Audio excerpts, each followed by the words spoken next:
Well, once you get engaged, it is decision time. And one of our favorite stops was the kitchen. Let's welcome out Reid and Katie from Kenmare Catering. How are you guys? How are you? We're great today, thank you. Yeah, you know, I said one of our favorite, but it was not only our favorite, it was the best stop because your food is so delicious. And whenever we did our tasting, I tell you, it just all came to life because we got to try everything. Let's take a look at that.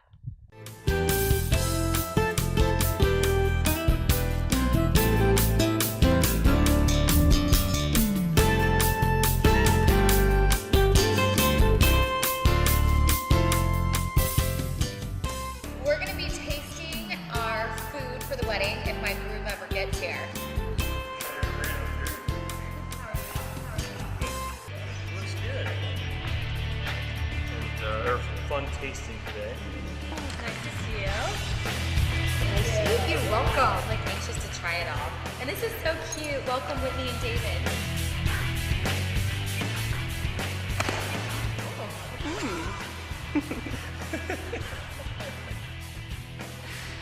Yes, we would customize everything to our clients.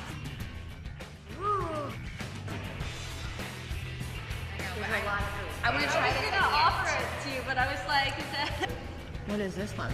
that is an apricot artisan flatbread. Oh, really good. Yeah, I love that one. Like, I really want to highlight y'all as like the people that do kind of artwork in your food. You know what I mean? Like being kind of the all. Like, so that's why I probably would lean to the fancier. Not that I don't want to do macaroni because it is macaroni and it's a macaroni factory, but like I think the tuna, which I'm going to end with this one at the end, it just looks classier. Same with like this, which I don't even know if I like it yet. I'm thinking it's salmon. Yeah, it's a salmon tartare. Ooh. Okay, so this is a shooter. Okay, so this is just the shooter by itself. So that's one hors d'oeuvre. That's the fried green tomato soup shooter with cornbread crumble and spicy remoulade. Do you take this thing out? It's edible. Oh, it is. You can take it out if you want, but it is an edible flour. You do it with it in there, and I'm gonna do it with it out. And tell me what you think. Oh my, that's really good. What's cool about the fried green tomato is I'm from the South, so that could be kind of a cool twist of having a soup. Yeah, and it's different. Yeah. I think we I might should be do doing that. shooters in the bathroom by myself with fried green tomato. Yeah, so let's do Let's see that one, yeah. That is the bliss potato with grilled meatloaf, English mushy pea, and garlicky ketchup. That's really good. Is this the tartare? Yeah, salmon tartare. With it on top, the or not Caviar. caviar. Yeah.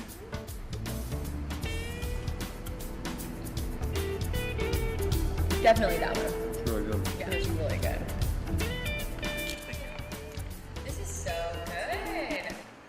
Are you doing menu cards? I don't want to do menu cards because I think I've always seen them and like, well, you know. But you can do like maybe like instead of a menu card, but like the same type, like and then put a napkins more on there, like fun facts. But intersprinkle them with David's and I's. Right.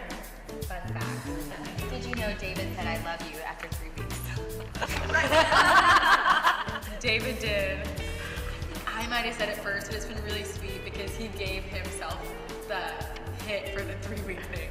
I'm pretty sure I said it to him, and he was like, I love you too.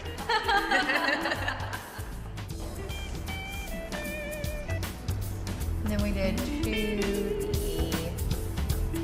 I'm so relieved to know you're gonna be there. Actually, that makes me so happy because, like, I like knowing everyone. Happily ever hired. Well, that makes me hungry just thinking about it. Take a half day at work. Yeah, take that. Oh, so he's already offering advice. Here's advice already. Yeah, take a half day off and wear your stretch pants because you'll definitely be willing people out of there. So tell us about Kenmare. Well, Kenmare Catering is just entering its 9th year. We're a very high-end caterer that only Whitney, would take for her wedding here in Chicago, and we specialize in weddings, corporate events, social galas, so pretty much the range. And we had such a great time doing your wedding, and we really were excited to design specially a lot of the items for you there. So. Well, I like how you say design. I'm going to toss this one to Katie. Okay. Katie, the art behind your food, because you guys pride yourself in that. Both of you are artistic. You're also a husband and wife team. I wanted to mention that. Yes. And you guys really put a lot of art behind your creation. Absolutely. The culinary creation is my passion. I worked at the Art Institute for a number of years, so art is my background, but the food and creating the food and just working with the textures and the elements and the freshness and making it really come alive on your palate, yet maintaining and preserving the nature, the true nature of the ingredients. So I like to keep it fresh and keep it really entertaining for people, yet nothing too exotic. I like to try and keep, we sort of kind of come back to that catchphrase, simple made perfect. It does sometimes come down to that, is that those things that people can recognize, it agrees with the palate, but yet it's beautifully presented. Well, that's why I was going to add is you wanted to bring in some of our Southern Pittsburgh styles whenever you were doing it. So you created almost like a custom menu whenever we did our tasting. And it was so cool because we got married actually at the world's largest macaroni factory back in the day, and you did a special macaroni, which it was not normal macaroni, it was like gourmet macaroni, and we served that as one of our appetizers. That's one of my favorites, actually. Something I think we ran out of it. I'm sure we did. Love to hear it. Rumored. I know. Oh, who invited him? Right. I was in the back of the kitchen actually eating it all. So I know. There's a couple of secrets that I can't divulge all the secrets, but there is a creaminess to our macaroni and cheese that is just really addictive. Is it truffle? Something truffle. There's a little bit of truffle, but I there's knew another it. cheese and a blendiness. I know. It's when you mix the cheese with a little bit of Gouda, it becomes really smooth and beautiful.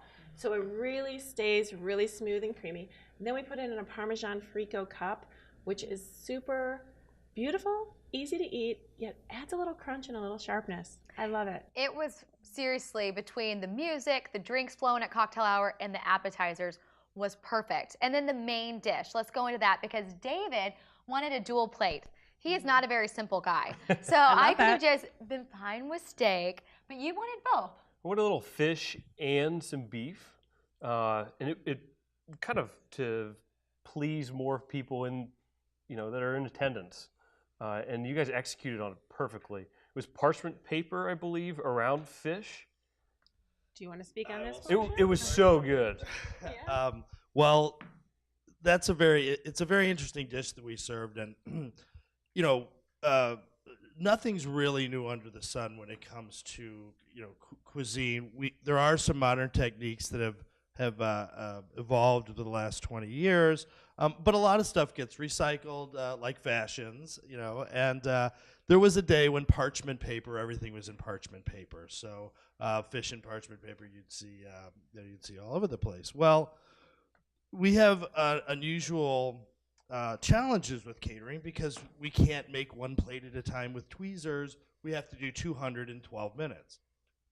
So, and then especially with a dual plate, sauces can run together and flavors commingle, and it's not a very pretty scene. But one of the ways we addressed that was to bring back the whole idea of parchment paper. Well, what it does is it envelopes the fish. It's like butcher paper, so it's like a sandwich wrapped in butcher paper, in this case fish.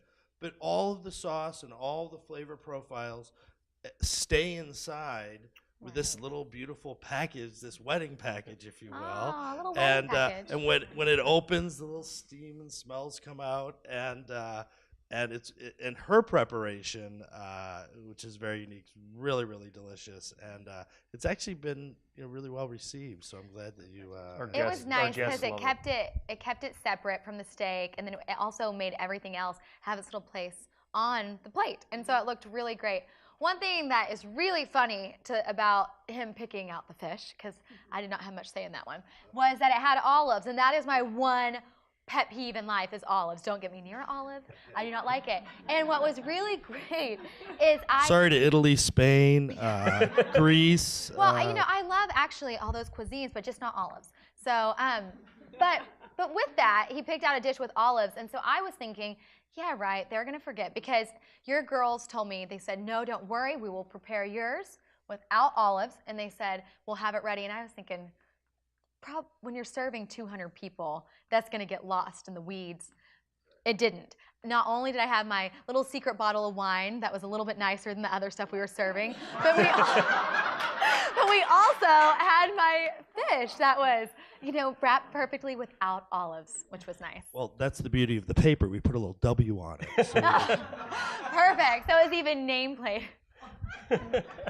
Just to speak on that, we do really take a lot of attention to each of our events, each of our clients' special needs.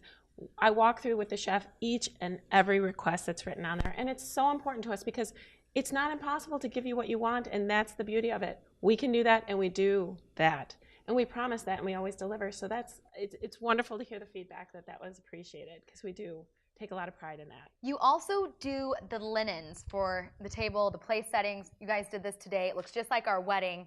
Tell us, how does that work? Do bride and grooms come in? It's like one-stop shop. You do pick out the food, you pick out the linens.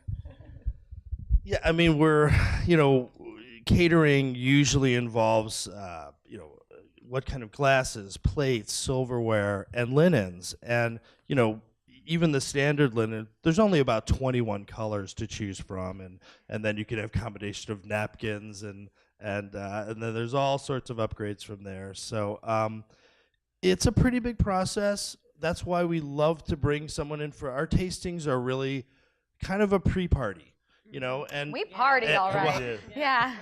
you know how busy the bride and groom are, so we kind of say to them, hey, listen, why do you really enjoy the food and the process? We're going to go through all the different choices. We don't do it too far in advance of their wedding, so they can't remember what they chose. And it's really a fun time. They take 2-3 hours, and there's course because they don't come in just to say. Clients don't come in just to sample what they're going to serve. They sample what they might serve. So really, this turns into a 10-course We sampled meal. everything in your kitchen. Yeah, I mean, 12, 15 hors d'oeuvres and We 2 didn't or eat 3 dinner that night. salads. We did. and- Yeah, or the And, next a A day. couple glasses of wine over it too. It was perfect. It was. So yeah, I can guarantee you though, the last thing you eat you'll hate because you're stuffed. Oh, that's a good point. So breaking down just a few details for people to know. Prices, they can range. You don't have to get the fine china. You don't have to get the most expensive linens. It can really, you even said there's a recycle option if you wanted to. Well, we started our company right when the recession started, so we had that great advantage. But it really taught us to be frugal with other people's money. And you can't always discount in price, but you can add a lot of value added. So we really honed our services, to see what can we do to help in price and give options there, and then give you more for what you're spending. And we're one of the few caterers that have done packages, so it's a one-stop shop, and there's a lot of options inside of the within the package, but not a lot of add-on prices. So you Right. know what you're getting into right away, and it's been successful for us. Well, we didn't want to talk all this food without treating our audience to some of it. What are you serving up to the audience? I'm going to speak on that. It's a flash fried rock shrimp over a little Brussels slaw with a citrus vinaigrette.